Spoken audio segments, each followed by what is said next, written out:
This is Twit. Bandwidth for Know-How is brought to you by CashFly. This episode of Know-How is brought to you by IT Pro TV. IT Pro TV is an easy, entertaining approach to online IT training. For a free 7-day trial and 30% off the life of your account, go to itpro.tv/knowhow and use the code KNOWHOW30. And by Optical Cables by Corning. Corning's incredibly durable Thunderbolt and USB 3 optical cables are longer, thinner, lighter, and stronger. Go to opticalcablesbycorning.com to learn more. Today on Know-How, Happy freaking Halloween.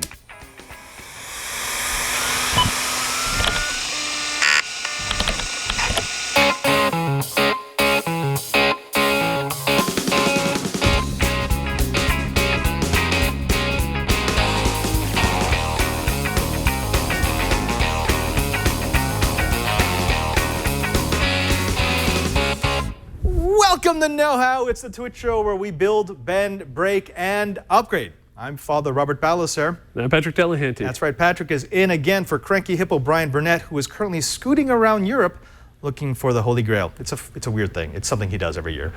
Scooting? Scooting. It's what he does. Yeah, it's, Okay. Hippos scoot. Well, let's not talk about hippo because what we've got is a Halloween special. A week from right now, folks, is All Hallows Eve. It's the time for ghosts and ghouls to get out there, collect candy, and just enjoy themselves.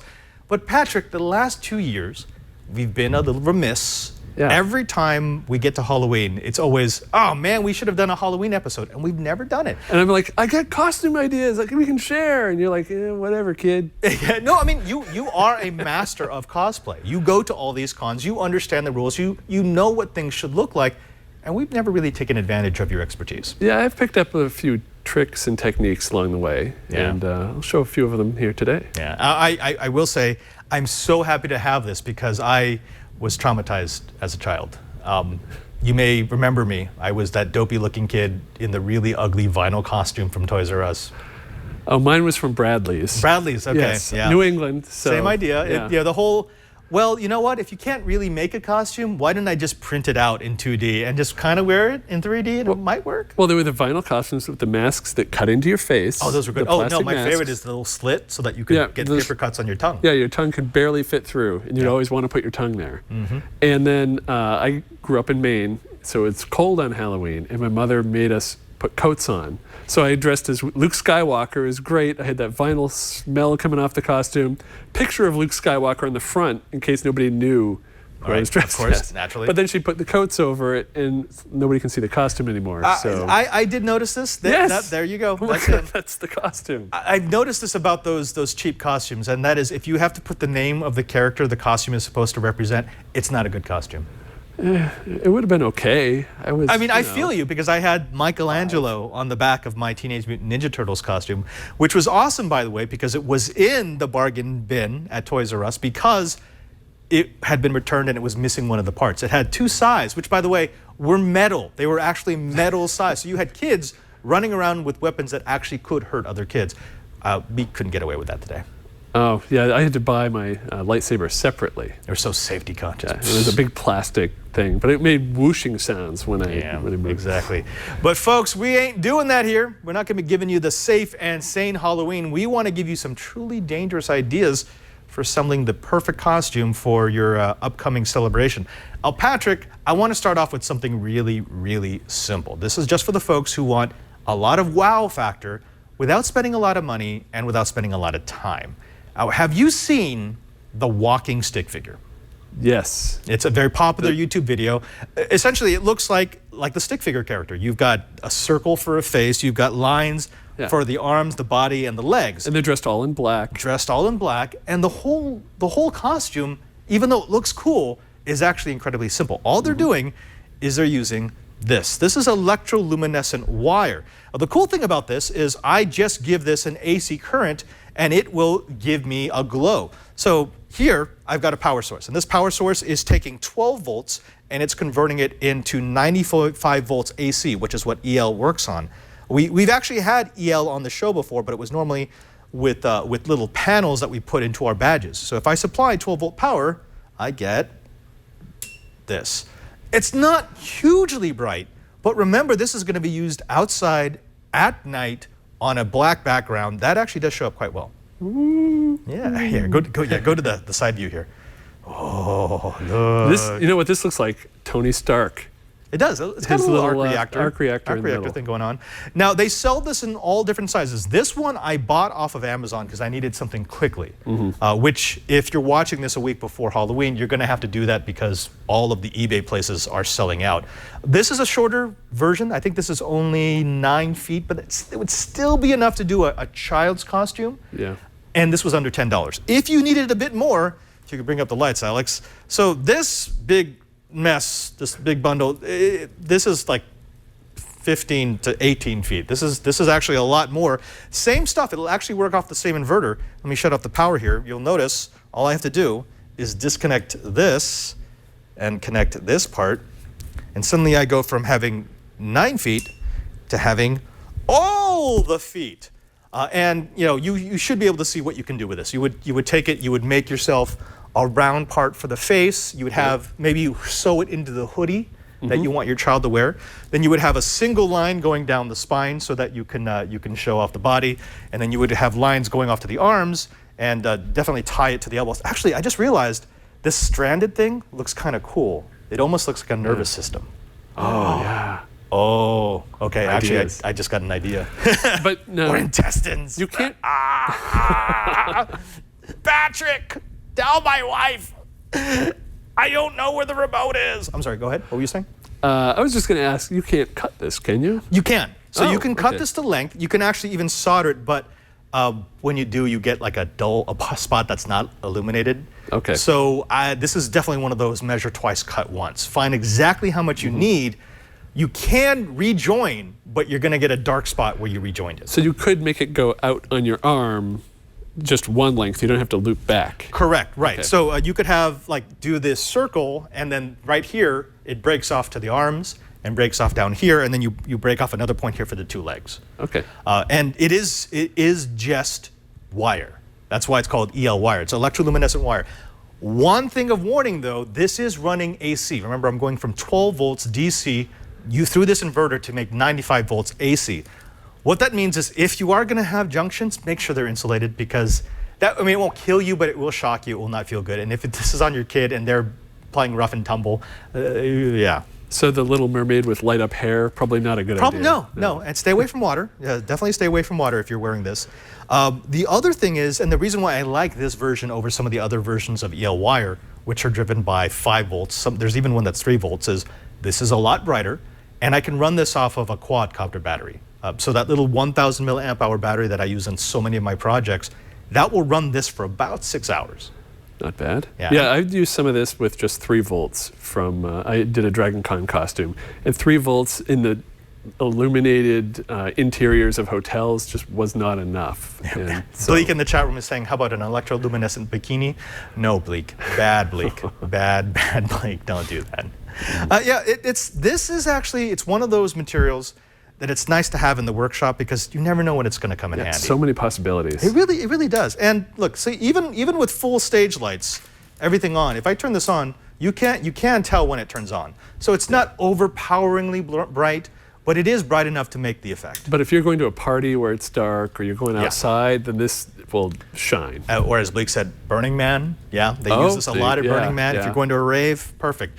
Of course, folks, when you do take this out of the box, it helps not to do You must this. be terrible with Christmas I lights. am really bad. That's why I just replace them every year. Upcoming know-how, untangling Christmas lights.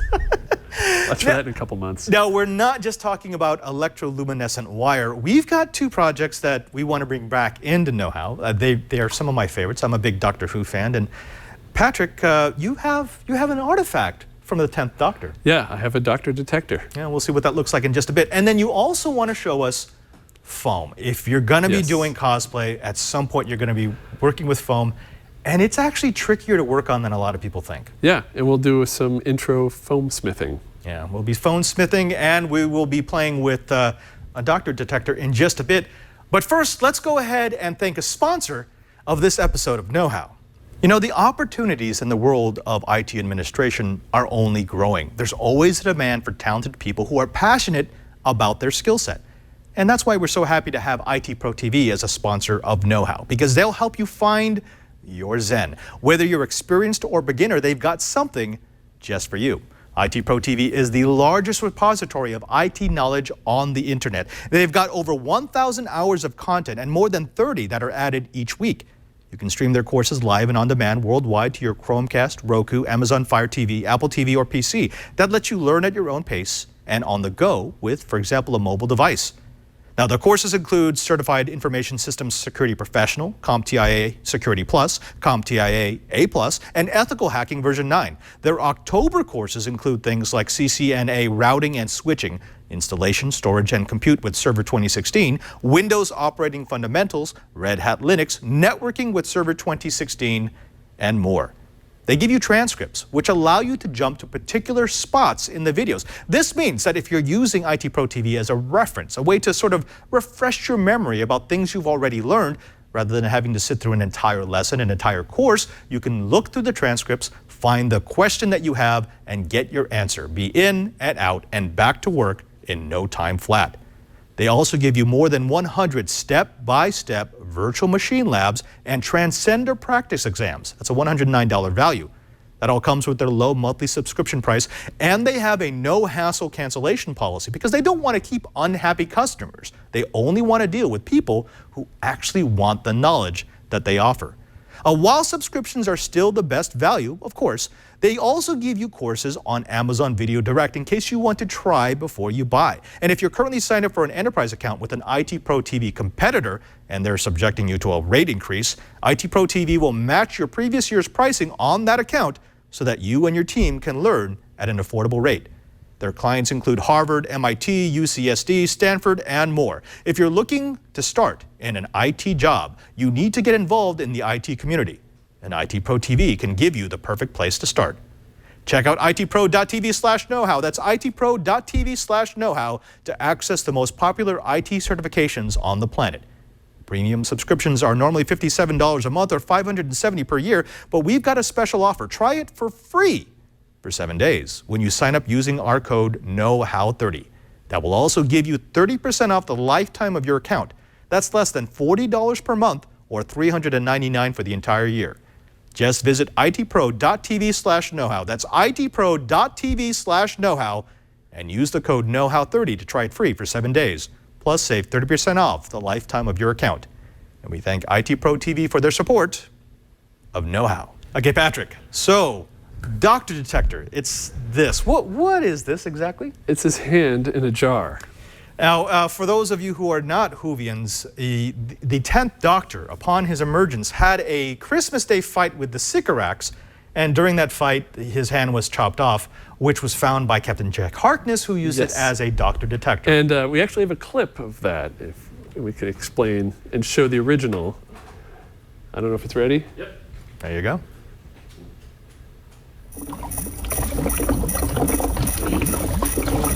So this is how you what you modeled it from. This is how it appeared in the show, and there's a few bits of kibble on the side, but there's lights pointed inward towards the hand in a jar.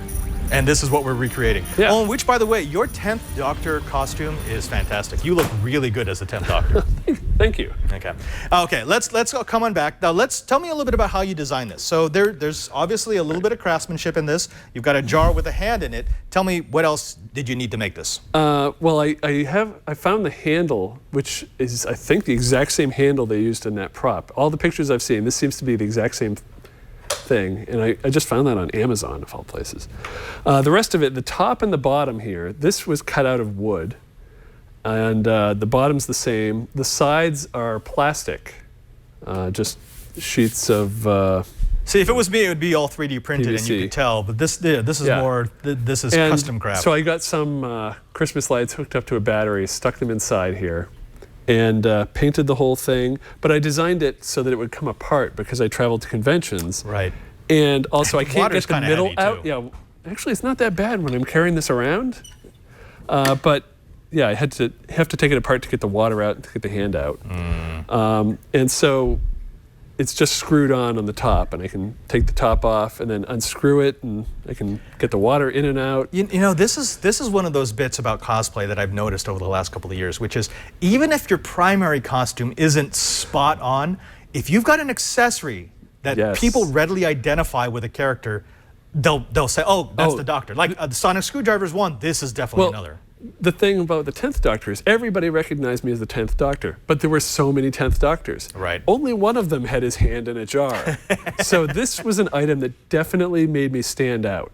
Right. And I was at Gallifrey 1 the weekend that Harlem Shake was big, that one weekend. That one weekend. And because I had this, I was asked to participate in a Harlem Shake for Nerdist. There you go.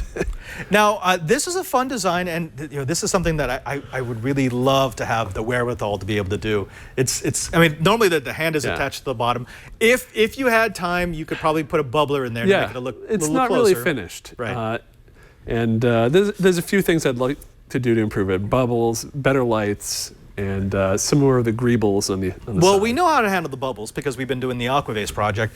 How about this? I would love to update the lights because you've got Christmas lights in there, which I've seen these before. These little prepackaged packs you put in what, 2 AA's or 3 AA's? 2 each, so there's 8 in there. So there's 8 batteries in here, and I mean, even if you go ahead and dim the lights, Alex. Even in no light, that's a little. Yeah, it's not as bright as like the clip we saw from Torchwood. Yeah, I think we could do better. In fact, you know what? Why don't we do better right now? We have been playing around with some components that might work really, really, really, really well. You've got 4 strips of light. I'm just going to hook up one right now, and then we'll dim it again and see if we can get any better effect. So these are the 50/50 LEDs that we were using in our Aquavase project. Oh, wow. If I do that, okay, that's that's a huge difference. And that's one. So and if we that'll did show 4 up in strips, daylight. Yeah, exactly. This will show up in daylight. And the nice thing about this is, again, it works off of 12 volts. So if you've got a quadcopter battery, it will drive 4 strips of this for that project for, probably about 10 hours. Wow. Okay, yeah. Let's do that. All right, so I'm going to work on this. This is my project. I am upgrading your Dr. Detector. What else have you got? What can you work on as I'm working on this? Last year, it was last year for Dragon Con, we decided to make a costume for my wife, Sabine from Star Wars Rebels. Oh, okay. And we could get a picture of the character. And Star Wars Rebels is a great show, by the way. It is just before A New Hope. Yeah, so there's my wife dressed as Sabine from Star Wars Rebels. Okay. And so it's got a helmet and armor and holsters and all sorts of stuff in here. Some of it is soft material and others is hard armor.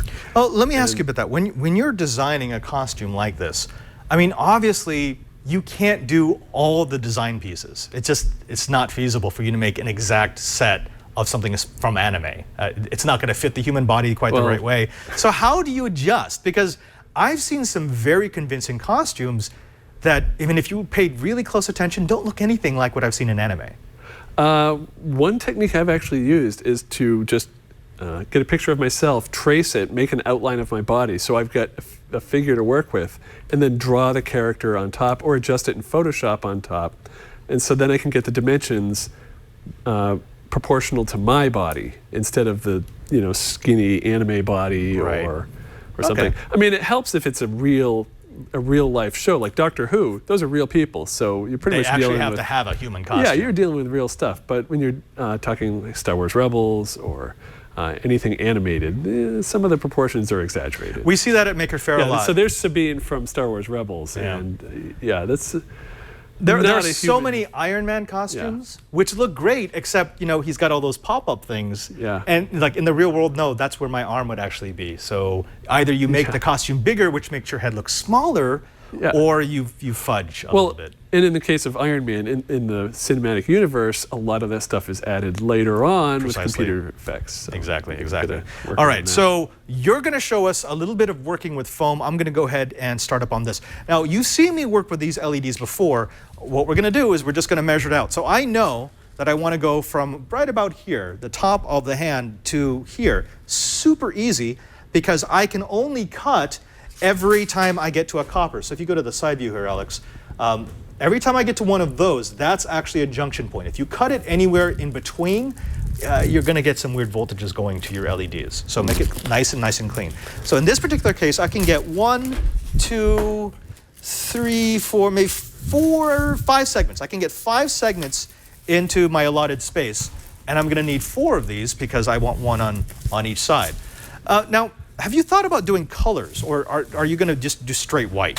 Straight white. I like how it was in the show, and I like replica props. So So you really want it to be true to the scene. I want people to see that and be like, wow, did you steal that from the set? Okay, we can do that. Actually, let me see if is this long enough for, I doubt it. Anyway, so over here, I've got some armor. Before I get into the foam, I want to show a couple things I did that are not foam. These are the shoulder pads that Sabine has. There's a name for those. Yeah, but the shoulder pads, sure. But these are not foam. To make these, I actually took PVC pipe, like 5 or 6 inches, and I cut it around the corner. So if you picture the pipe coming here and turning, this is the elbow of the pipe. So why did you decide to use PVC for those pieces rather than foam? The trick with foam is it bends really well in one direction, but when you have to bend it in 2 directions, so you bend it this way and that way to create, a dome sort of thing. That's a lot harder, and I could have done that, but it's a lot easier to just go cut this, and now they're really solid too. Right. Whereas with foam, you'd always be worrying about cracking it or deforming the foam. Right. And so what I did with this is they actually label it R for right side. And we put Velcro inside. This is super glued on. And then there's the shirt she wears has Velcro, so it can just stick right on and ready to go. It looks like, if you go back to the picture of his wife in that costume, it looks like a full body costume, but it's really not. I mean, you've applied these to an undershirt. Yeah. That's a cool technique. What's your reasoning for where you do and do not put armor panels? Well, we put armor where the character had armor. Okay. So that's pretty. That makes it easy. Yeah. And so we were just recreating that. And, but for example, I've seen Master Chief costumes where they'll just use like a black shirt or black sort of covering. Yeah.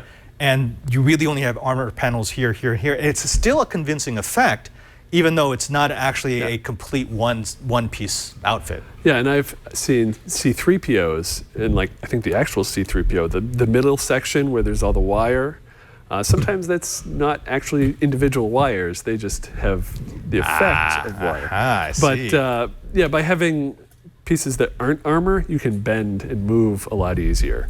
So I've got friends who are in the 501st, and they'll have issues with the... For the folks at home who don't have any idea what the 501st is. The 501st is the official group of Star Wars cosplayers for the bad guys. They're actually really good. It's a very well-organized they have very group. strict standards. And on the good guys side, you have the Rebel Legion. And so my wife and I hope to join that at some point. When we get her Sabine armor just right, because they're sticklers. If we get something just a little bit off on the collar, they'll want us to fix it. The 501st was at Silicon Valley Comic-Con, right? Yeah. Yeah, because we covered that together. Yeah. By the way, folks, if you want to see what cosplay looks like, check out the Twit coverage of the Silicon Valley Comic-Con 2016 down in San Jose. That was back actually in fun. February or March. That was way more fun than I thought. I thought, okay, you know what? The first year of any con, it's going to be horrible. It's pretty good. Yep. Yeah. And then down here, I've got her boots. And so there's armor on the boots, and I actually did the same technique. It's Velcroed on, and we super glued the Velcro to the armor, and then sewed it into the boot, plus super glue just to reinforce. And so this armor piece is another piece of PVC pipe. I think this is actually the inside of a 45-degree angle. And we didn't want to use foam here because her ankle is bending a lot, and we didn't want it to get crushed. And Can you just tell her, honey, don't bend your ankle? Don't bend your ankle? Well, she does need to walk. Oh. So this just sticks on, and it stays on really well when there's an actual foot in here. So, yeah. Okay, so quick update. What I've done is I've cut 4 equal strips of these 50/50 LEDs. The nice thing about this is they are all self-adhesive, so once we're done, I can just peel off the backing and stick it right up there. I will say this, that adhesive is a little bit weak, so it helps to put like a string of hot glue just along the side. It doesn't change the look, but it does stick a whole lot better. Now, there is a trick to this, because if you'll notice, these are all the weatherproofed strips, which you like because you've got water in here. I mean, it's not so, it shouldn't leak, but just in case, we're going to keep the weatherproofing on. Okay. What we will do, though, is if you go to the side view here, Alex, I am stripping off a tiny bit, just using my fingers, a tiny bit of the weatherproofing, just so I can get to those copper contacts, because that's where I need to be in order to solder. I'll just cut that off, like so. And now I can solder this so I can get power to my strip at the same time that I keep this relatively waterproof. So I've got that on 3. Let me do it on the 4th one. Okay. And so, yeah, this is the chest piece of the armor. And so for this one, it's actually 3 separate pieces. We've got the left and right side and this little middle piece. And I attached it all together so that when she's wearing it, it won't get all, separated. Oops, microphone. And so I just did that by putting one piece in the back, and then it's actually gaff tape down the middle to keep it nice flat black. And that like that. blends in with the shirt she's wearing. See, but okay, you make that look really easy, but that's the part I would really have difficulty with, because I can do 3D design, I can solder things, but anytime I need to look at something and recreate it, I am not good at that at all. What are the secrets to trying to replicate a design from an animated character? It just took the character. We found a lot of reference images. I think every possible Sabine reference image that Disney put out, we took. And some of them were really helpful because they put actual color codes on there. So you could figure out the exact color and get the colors matched perfectly. And so we made these out of foam. This was done out of the 4mm craft foam, no, 8mm craft foam. So how 6 many? millimeter, How 6 many? millimeter. That's what How many different thicknesses do you have in your workshop at any given time? Right now I've got 3. There's the small, the very thin craft foam that we used in the middle here just to hold it together. Most of the armor for Sabine was made with the 6mm craft foam. It's a nice thick one. It doesn't bend on its own too much, and so that worked well. But then you can also make armor out of, it's not craft foam, it's 1/4 inch, and they also have 1/2 inch foam sheets. And this is what they use to stand on. Yeah, that's for the floor. Yeah, this is for the floor, but you can also cut costume pieces out of it. All right. And so you can do lots of armor, and this is good for, body work. And some of them, like I got this at Lowe's, and it's got a texture on it. How much does that cost, though? This, I got 4 sheets at Lowe's for $20. That's actually not that bad. So it's not bad. It's $5 a sheet. So yeah, but this craft foam, you can get a sheet of it. It's about the size of a piece of paper, so it's a lot smaller. But it's 99 cents for the thick stuff and 89 for the thin stuff. And so what I'll usually do with this is I'll cut it. I'll draw it on a template. Like these, I actually printed out on the computer, and I had the template and drew it, and we held it up and made sure it was the right size, and then we cut it out of the foam. Okay, that makes sense. We didn't want to have to go, because it's only $1 a sheet, but we don't want to have to go through a bunch of sheets. No trial and error for this. This is really one of those measure 5 times and cut once, because once you cut it, you're not going to be able to put it back together without destroying the look. And like if you're a costumer, you've probably used muslin to make a rough design of your costume, and then you use the expensive fabric after.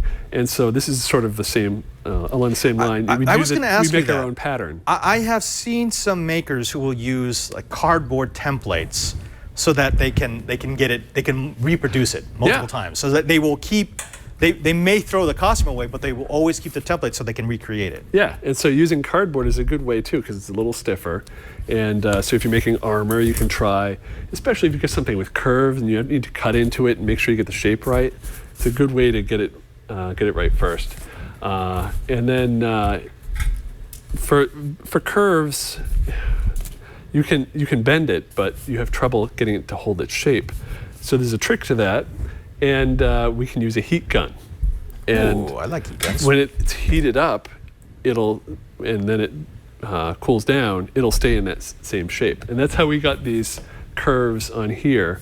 Although it's been in storage for a while, so it's actually dented here. So I'm going to grab the heat gun down here, and I'm going to fix that. Okay. Now, the quick update on the hand. So what I've done is I'm just cutting out lengths of silicone wire. This is just a 22 gauge or 24 gauge silicone wire.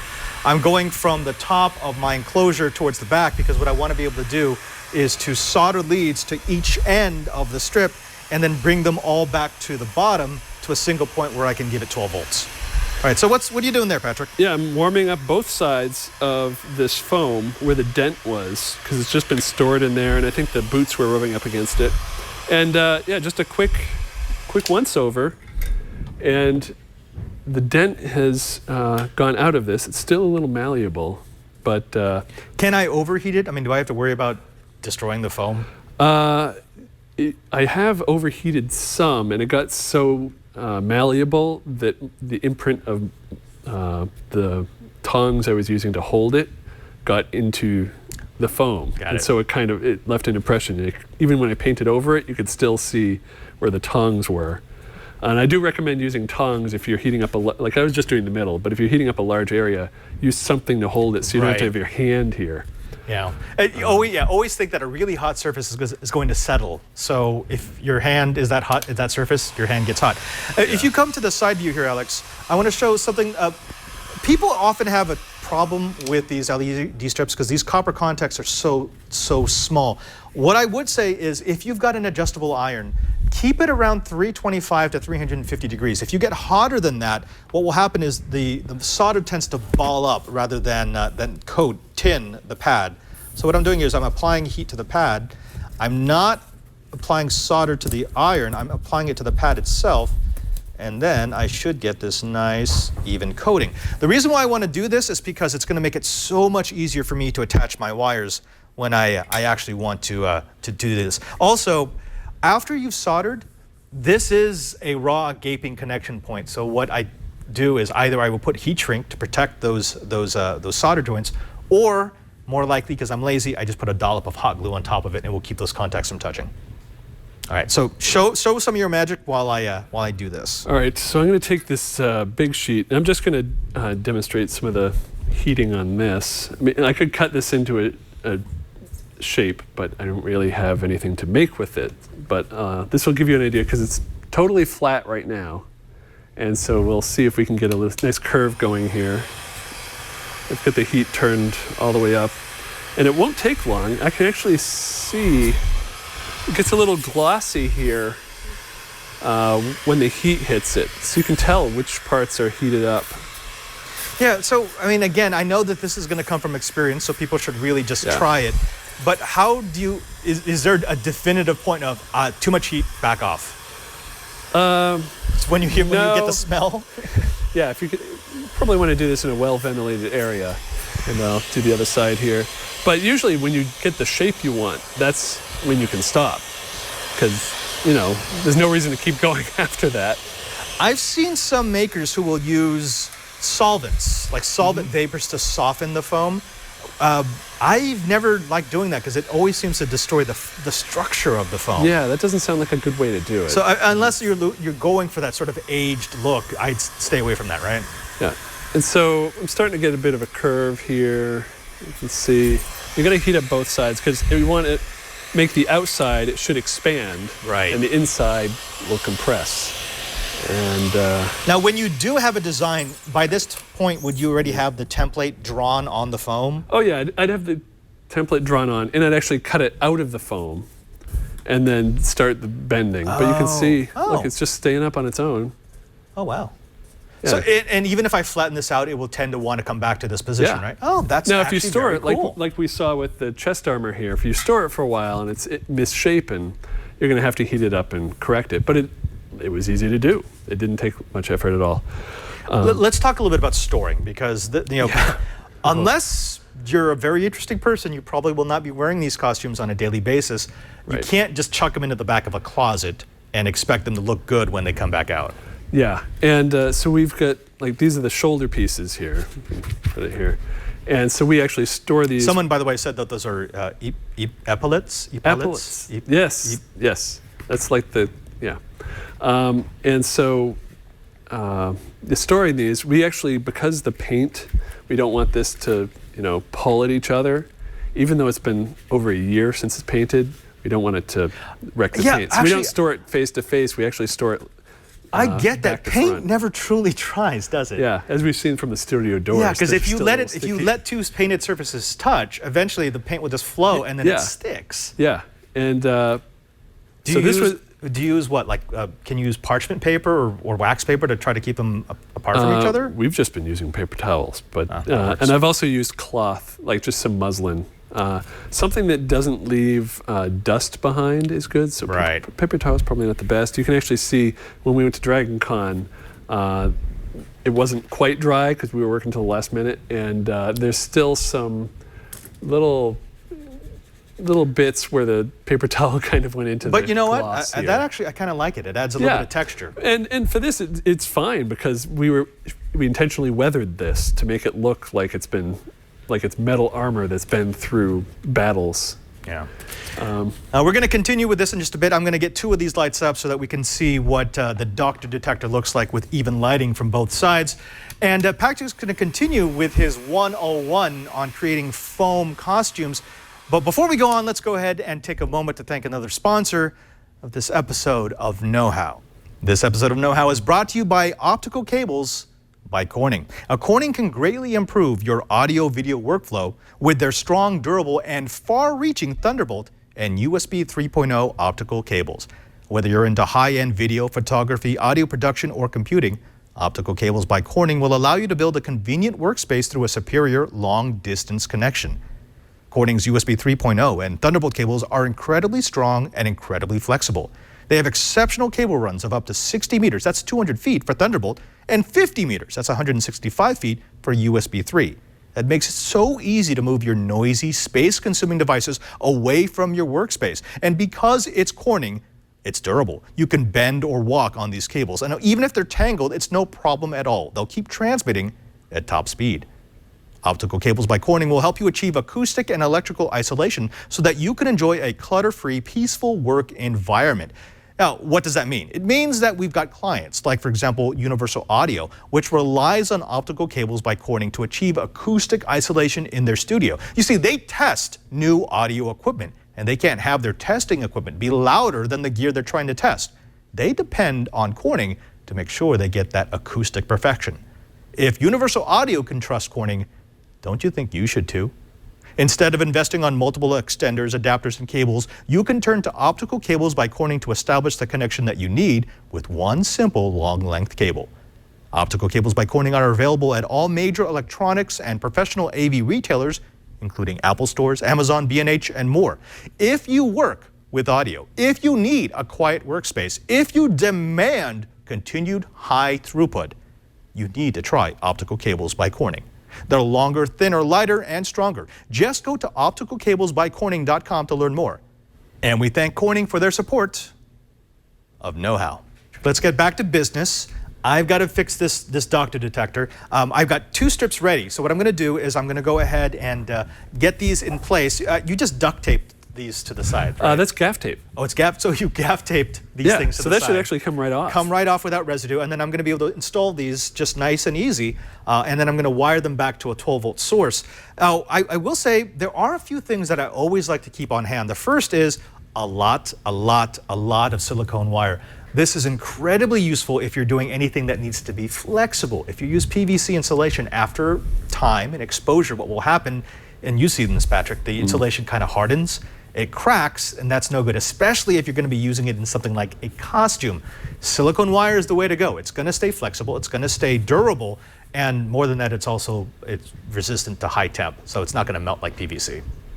All right, so let me do this. What else do you got to show them? Well, once you've got the armor cut out and you've used the heat gun to mold it to whatever shape you need, you'll probably want to sand it because the edges might not be as perfect as you need. If you're joining two pieces together, you want them to be smooth. You can actually sand this. Wait, I can sand foam? You can sand foam. Because every time I've sanded foam, I get like little foam balls and foam dust everywhere.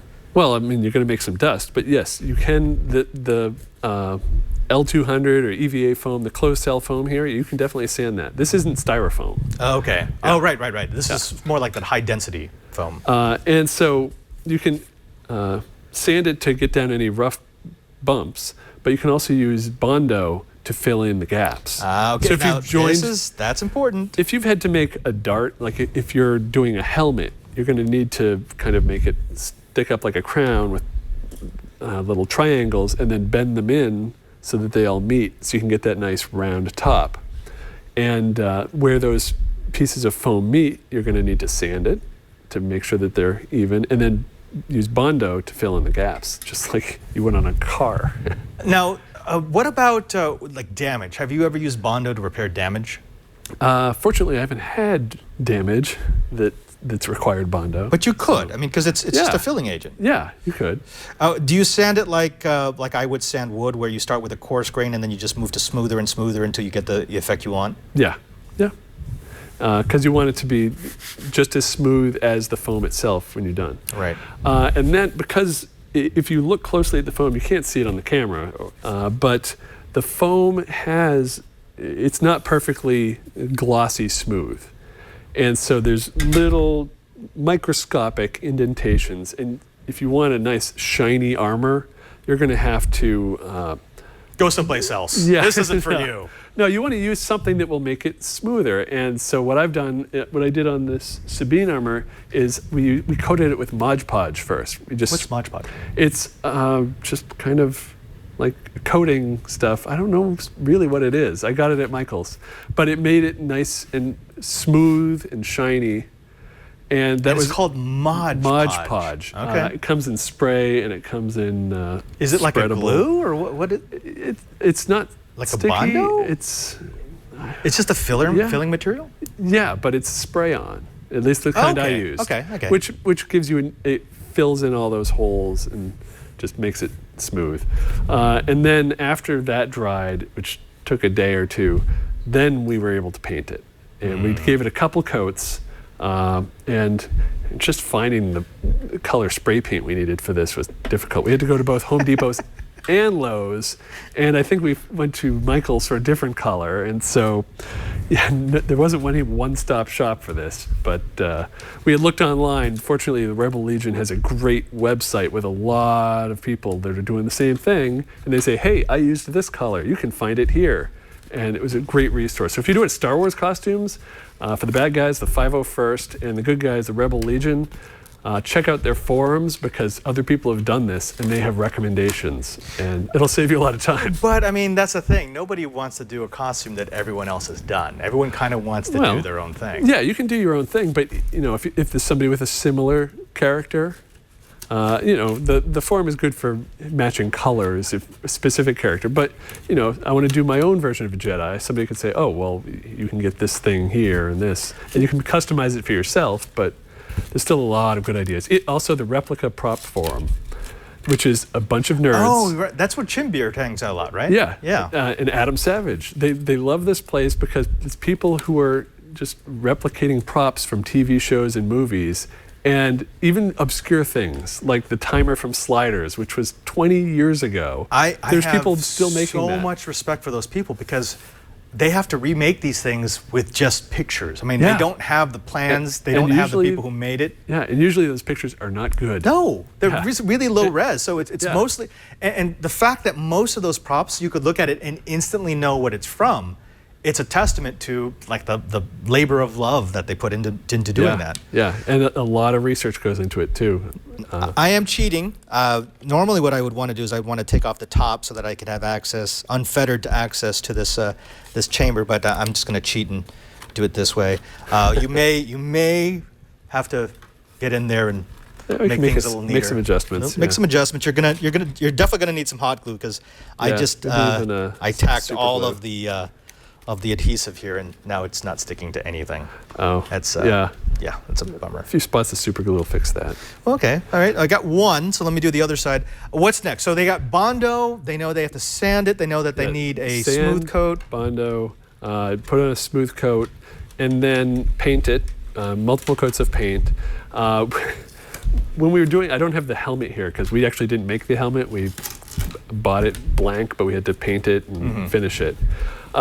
And so some of the detail, we were going to use one of the spray paints to paint on by hand. I discovered that this particular color we were using, which is the purple color that's on almost everything here, we sprayed it into a little cup, and it ate through the cup because it was plastic onto the dining room table. Oops. Yeah, so fortunately we cut that and cleaned it up, but there's a couple little spots It happens. of purple on the table. Make happens. That's how that works. Yeah, so be careful with the paint. Did I ever tell you about the time I almost set our house on fire with my cyberpunk goggles? The ones you made for Know-How just recently? Yeah. Turns out that I had not put overvolt protection into the circuit, and so when I had a runaway reaction from one of the LiPo batteries, it wanted to burn everything. Oh no. Yeah. But you know what? We're still alive, and most of us are undamaged, so it's okay. Whoa. It's that easy. Yeah, and I mean this isn't as thick as the floor mats, but this doesn't take much heat to bend this. And now it was bent before, but it wasn't bent quite as much. It kind of flattened out after being now, in storage. how much do you have to refit between cons? So let's say you put this thing away for 6 months. Is there a lot of adjustments you have to make when you come back and actually reuse it? Between the last 2 times she wore it, we had to adjust one major piece, and that actually brings up the next thing I wanted to talk about. On the elbow pieces, these are just, these are actually stuck. There we go. Oops. They'll have to be. Yeah, Did you just break Sabine? No, the paint got a little stuck because it was overlapped. We talked about this. But, it's weathering, so it works on this. But this is just, there was the shirt she was wearing underneath was long sleeves. We cut those off, but we saved a bit and used it for the elbow. And so what we did here, we've got these elbow pieces that are supposed to, when the elbow bends, it kind of opens up. They're intended to be loose, and so, but they're attached with Velcro, and so we've sewn the Velcro onto the fabric, and then we've got the other side of the Velcro attached here. And this was adhesive Velcro, and we made the mistake because we were in a hurry to get stuff for DragonCon. We relied on the adhesive of the Velcro itself. That was a huge mistake. Oh no! Because it came off. It came off 3 times. Only one of these stayed on the entire time. One of these. Is that just because of the regular flexing, or is it just not strong enough to hold it on? Yeah, flexing and bumping up against things. And we caught 2 of them that fell off. We lost the That's other the one. maddening part. So one of these is actually newer than the rest because we had to recreate You it. want to go ahead and show it in the side view and get a little closer there so they see what those look like. So there's the top, and here's the underside. We didn't even paint the underside because it's black. We got black foam. Let me ask you this, because I mean, this is a lot of work. I mean, this is hours and hours upon hours of work. When do you decide to completely custom make a piece, and when do you decide to like, oh well, you know what, the helmet's available, it actually looks pretty good, we're just going to buy that? Well, the helmet has a lot of detail. There's indentations. There's a visor. Has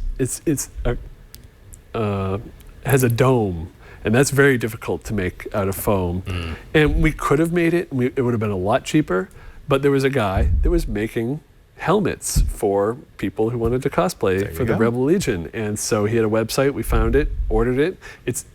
We ordered it unpainted because we figured we can do that ourselves. And it came, it was white. And what he had done was he had made his own mold and did a slush cast. And I can tell it was done that way because of the inside of the helmet, where it's all smooth. And that way, people not familiar with the slush cast, they actually have a cast, and it's kind of like a big bucket with the inverse of the helmet. So they make a mold of the helmet, and then you pour in the material. pour in the material. And so this plastic, probably PVC, and it's just kind of slushed around and stuck to the edge. And that's really one of the best Yeah. ways to get all that detail, because if you had to carve in all those Yeah. details, that would And take forever. So this way, you only have to carve it once, and then just to make a mold of every helmet. I kind of wish I brought the helmet, but and so then it comes out, and it's got all the nice detail on the outside. We had to cut out the visor area, which was still blocked off, and put the visor in, and then attach the little antenna guard on the side. And yeah, so that was a lot of fun. And I mean, people who are familiar with me know my wife is a great artist, and Yes, so she her is. and this She's character's an artist an too. award-winning author, by the way. Yeah, and so like when she had to make this, she did an amazing job. And I'm biased, but I've never seen somebody recreate the wolf that's on Sabine's epaulet so exactly. See, if I needed to do that, it would be me tracing over in Photoshop a picture that I had seen or been able to copy from the internet, and then maybe printing it out, maybe 3D printing a template. She could just do that freehand, right? Yeah. Okay, I'm a little and jealous. Now, A little jealous. I probably shouldn't admit and point out the problem. She did it Uh-oh. upside down.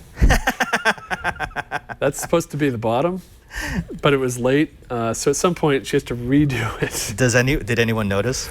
Nobody's noticed, but Now they'd have. But Congratulations, you just pointed out your wife's flaws. Yeah.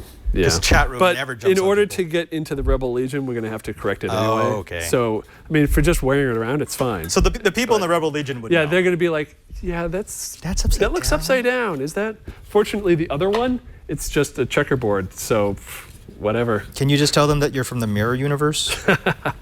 It's not Star Trek. Oh, dang, Star that's right. Wars. All right, so And, but there's, I mean, I'm just an amateur foam smith when it comes to all this. There's an expert out there by the name of Bill Duran. He's been on he's Twit twice. really good. At He's least really twice. good. He was on Forecast and Game On showing off his props. But he has a site. he made the stuff from what's the video game?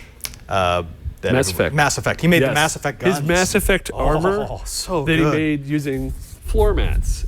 He has a site, Punished Props, at punishedprops.com. He has books, he has tutorials. If you're looking for a reference, like Lawrence came to me today, he wants to make armor, and I said, here, go to this site, and it's got some templates, it tells you the materials. If you're making foam armor and you haven't looked at Punished Props, you're doing it wrong.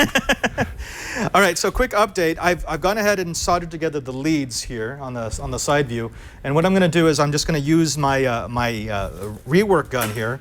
I set it really low. It's 130 degrees, and I'm just going to go ahead and shrink the heat shrink. This is a bit more elegant than using an open flame, and it gets you a tiny bit of a better result. Honestly, I miss the big whoosh of a butane or propane lighter, but oh well, this is what we're going to get.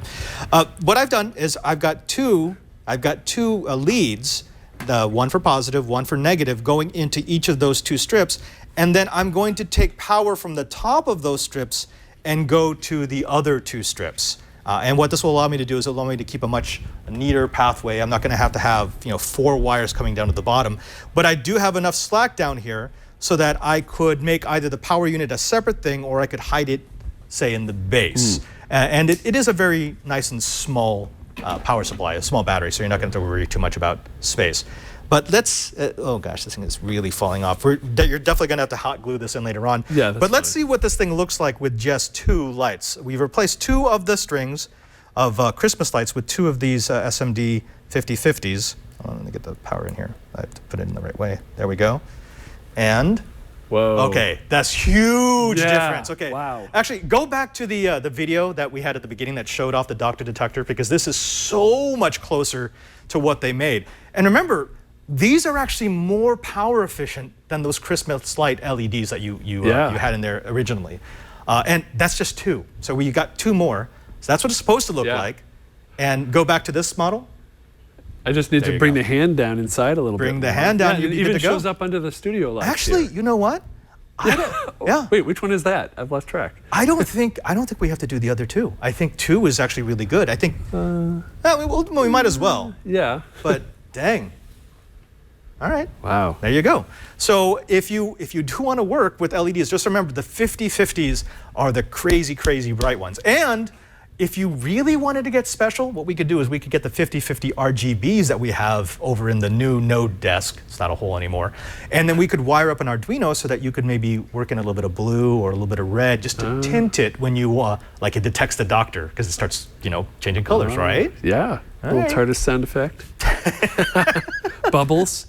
All right, Patrick, it's getting I want late. everything. Tell Give me all them the stuff. if they wanted to start foam working, where should they start? Of course, punish props, but Yes, what are the other punish bits of props. wisdom you want to impart? Practice. Get some cheap foam because you're going to make mistakes. Do a template, try that out on the cheap foam, and just try it on, make sure it fits, and then go and do it with the foam that might be a little more expensive. And then just before you paint, test the paint on a scrap piece of foam, make sure that it holds the paint well and that it's going to end up with the color you're looking for because you're probably not starting with white foam. Right. Yeah. And so good luck. And I'd love to see the costumes that people do. Yes, please, please, please, please, please post all your pictures of any costumes that you might make into our Know How group in Google+, because we love to take a look at the work that you do. Well, folks, unfortunately, that does it for this episode of Know How. We want to wish you the happiest of Halloweens. Hopefully, we've given you a little bit of food for thought into making your costume for this super special celebration. Patrick, I always forget to make you have your plug. Where do they find your work? Because you've been doing this for a long time, way before Twit. Where do they find your work with cosplay? Where do they find your work with conventions? I've got my site, fancons.com, and we cover every fan convention out there. But we also have a podcast on there you can find, Anime Cons TV. The title's misleading because we do more than anime conventions, but we also have a lot of cosplay helps, especially my friend Elizabeth. She does the cosplay help segments. And so if you want to work with Thibra or Worbla or any other materials, thermoplastics, we've got that covered too. So Anime Cons TV. Yeah, and they can find you on Twitter where? At P. Delahanty. Okay, and you're going to find me at Padre SJ. Remember to follow us because, well, we love you and we want to give you all the updates. And also, we've got a director. His name is Alex Gumpel. He's turning off the lights because he wants to go home and drink. But you can find him at ANELF3. Follow him and say hi. Don't forget, we're going to make it easy for you to do these projects because I'm going to give you the links to where you can find these SMD 5050s. Patrick's got links to where you can get the foam, and of course, links to where you can find the doctor episode where you can maybe make your own doctor detector. You're going to find all of that at twit.tv/KH. Not only will you find our show notes there, but you're also going to find all of our back episodes. If you want to find one that you missed and download it, that's a great place to go. Or if you really want to support Know How, subscribe. Folks, this is how we make the bucks. This is how we keep the lights on. Subscribe to us, tell your friends about Know How, and get the version of your choice into your device of choice. Also, don't forget to join us on our Google Plus group. I mentioned this, but it is a big thing. If you go to Google Plus, look for Know How, ask to join. There's a quick approval process. I approve everybody. It's just so that we can kick out any of the spam accounts because we get a lot of those now. But it's got over 10,000 Kitas. That's know-it-alls, people who are in all stages of their DIY maker journey. If you're a newbie, welcome. If you're an expert, please help the new guys. If you're somewhere in between, we hope that maybe we can give you a little bit of inspiration for your next great project. Finally, thanks to everyone here who makes this show possible, to Lisa and Leo who let us do this twice each and every single week. And until next time, I'm Father Robert Ballasare. I'm Patrick Delahanty. And now that you know how, Go get candy.